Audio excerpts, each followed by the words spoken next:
ما ننسخ من آية أو ننسها نأت بخير منها أو مثلها ألم تعلم أن الله على كل شيء قدير ألم تعلم أن الله له ملك السماوات والأرض وما لكم من دون الله من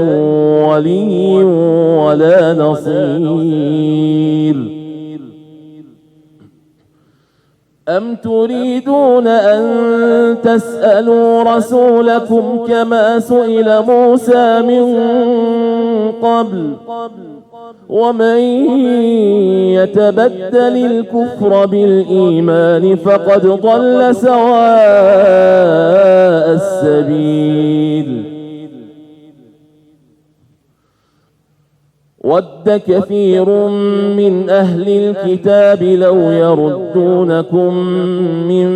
بعد إيمانكم كفارا حسدا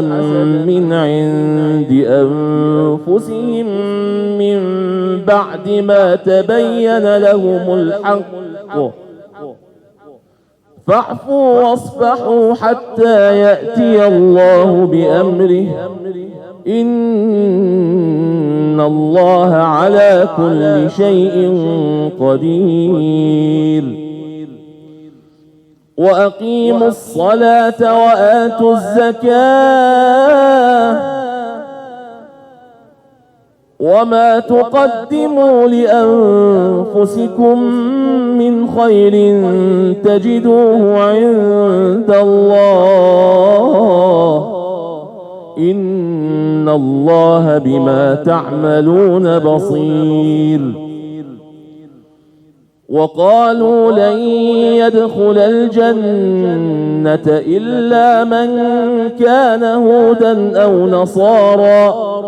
تلك أمانيهم